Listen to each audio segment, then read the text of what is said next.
안녕하세요. 성공 직전입니다. 오늘 우리는 인간 정신의 가장 높은 곳을 지향했던 철학자 프리드리 니체의 정수가 담긴 위버맨 시의 철학을 함께 나누고자 합니다. 단순히 머리로만 이해하는 지식이 아니라 우리의 삶을 송두리째 바꿀 수 있는 강력한 변화의 씨앗을 발견하는 시간이 되길 바랍니다. 니체는 우리에게 기존의 나를 깨부수고 더 높은 존재로 나아가라고 촉구합니다. 그가 남긴 보석 같은 문장들을 통해 진정한 성공과 부, 그리고 성장이 무엇인지 깊이 있게 들여다보겠습니다. 첫째, 보라, 나는 너희에게 위버맨 시를 가르노라.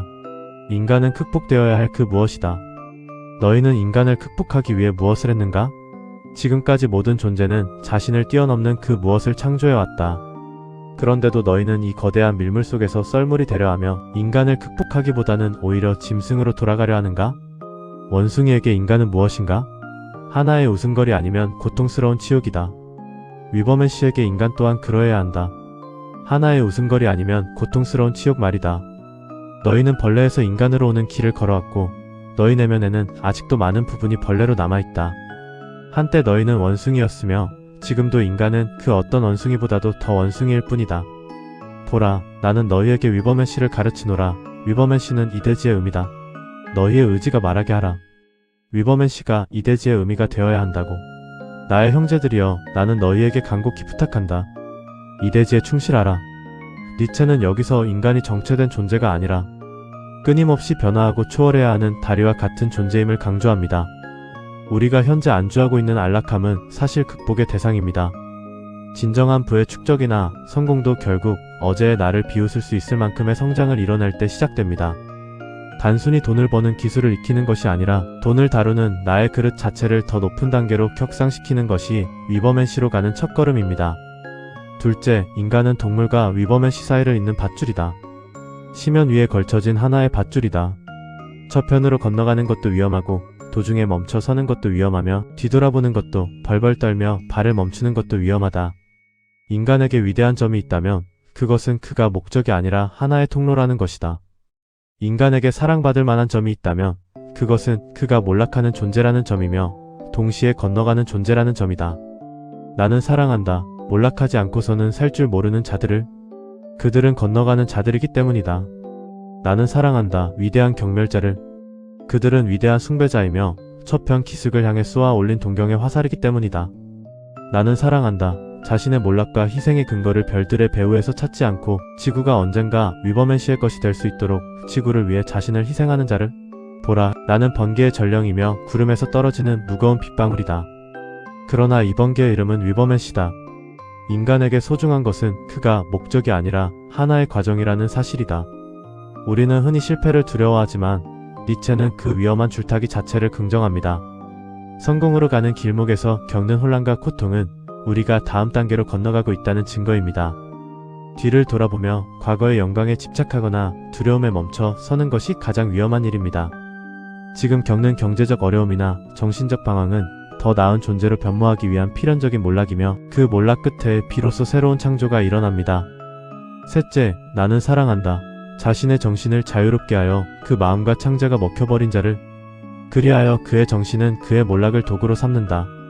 나는 사랑한다. 구름으로부터 떨어지는 무거운 핏방울처럼 하나씩 떨어지는 자들을.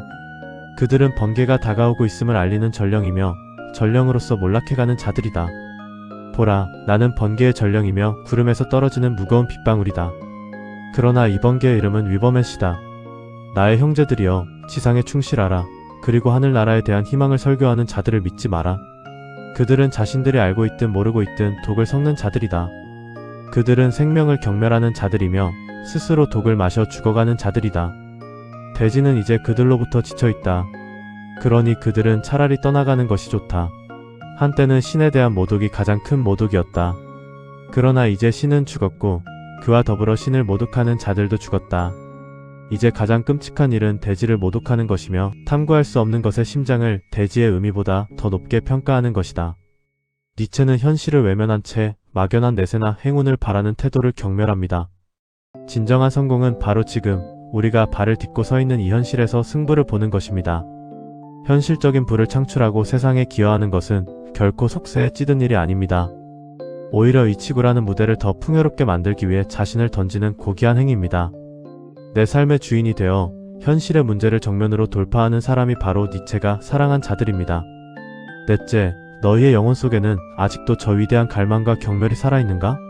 보라, 나는 너희에게 마지막 인간을 보여주노라. 사랑이란 무엇인가?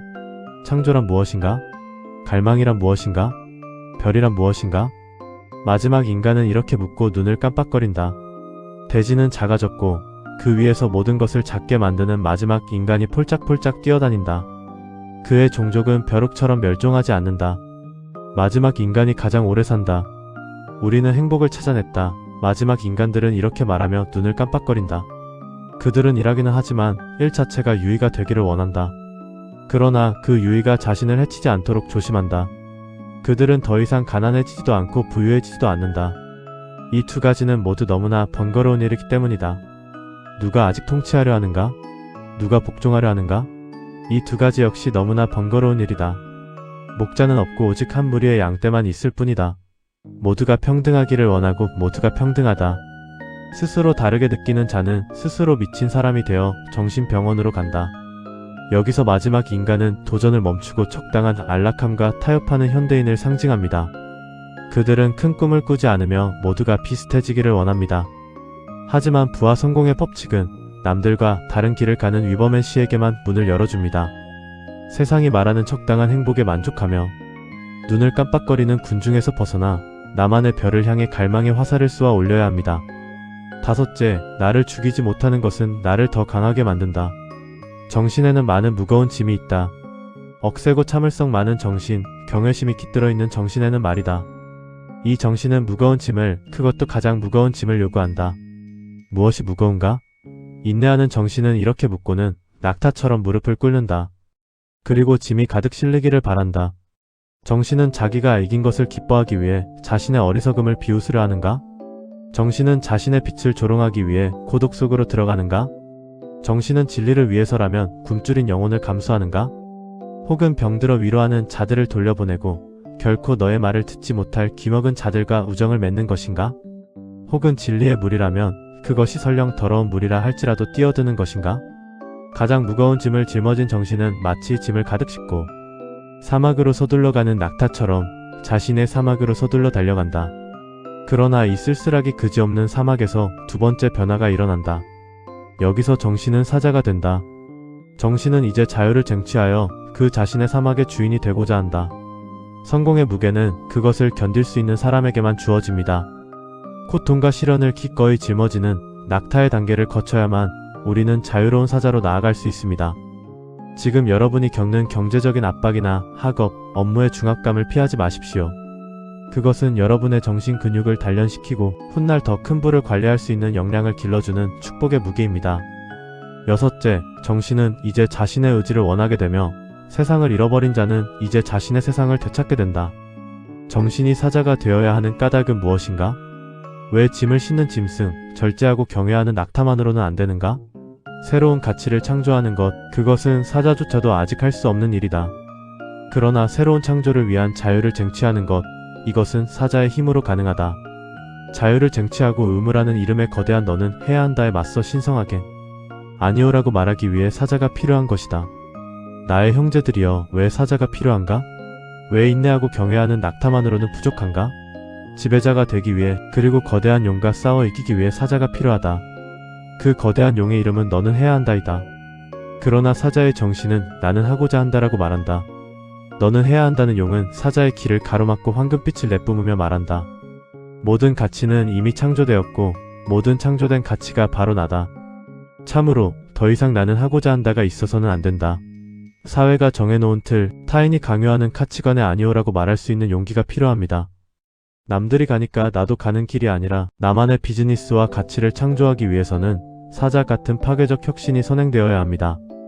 기존의 질서를 거부할 때 비로소 나만의 새로운 제국이 건설되기 시작합니다. 일곱째, 어린아이는 순진무구함이며 망각이고 새로운 시작이며 놀이이다. 스스로 굴러가는 바퀴이며 최초의 움직임이고 신성한 긍정이다. 그렇다, 창조의 놀이를 위해서는 신성한 긍정이 필요하다. 정신은 이제 자신의 의지를 원하게 되며 세상을 잃어버린 자는 이제 자신의 세상을 얻게 된다. 세 가지 변화에 대해 나는 너희에게 말하였다. 어떻게 정신이 낙타가 되고 낙타가 사자가 되며 마지막으로 사자가 어린아이가 되는가를. 어린아이는 이제 자신의 의지를 원한다. 세상을 등졌던 자는 자신의 세상을 얻는다. 창조를 위해서는 거룩한 긍정이 필요하다. 정신은 이제 자신의 의지를 붙잡고 자신의 세계를 지어나간다. 나 이제 너희에게 세 가지 변화에 대해 말하였노라. 나의 형제들이여, 창조의 놀이를 위해서는 거룩한 긍정이 필요하다. 정신은 이제 자신의 의지를 원하게 되며 세계를 잃어버린 자는 이제 자신의 세계를 얻게 된다. 니체가 말하는 최종 단계는 어린아이입니다. 이는 모든 편견을 버리고 삶을 유의처럼 즐기며 창조하는 단계입니다. 진정으로 큰 부를 이룬 사람들은 돈 자체에 매몰되지 않고 세상을 변화시키는 게임을 즐깁니다. 일과 삶이 놀이가 될 때 무한한 창의성이 발휘되고 결과적으로 막대한 부는 따라오는 결과물이 됩니다. 8째, 너희는 고독 속으로 가려 하는가? 너희 자신에게로 가는 길을 찾으려 하는가? 잠시 멈춰 내 말을 들어라. 너를 길 잃게 만드는 것은 너 자신이다. 너를 유혹하는 것은 너 자신이다. 너의 고독은 죄수의 고독인가? 아니면 자유로운 자의 고독인가? 무리를 짓는 자들은 고독한 자를 미워한다.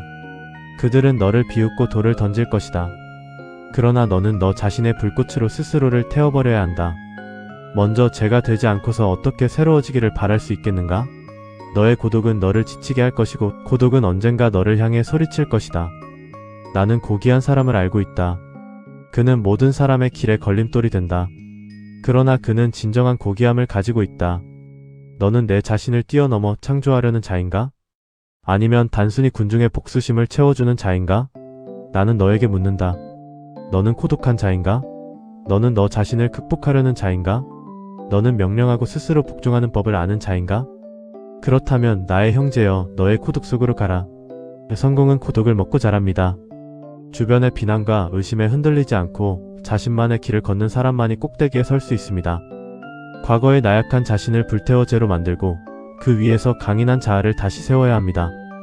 타인의 인정에 목마른 삶을 멈추고 자신만의 가치에 집중할 때 진정한 독립이 완성됩니다.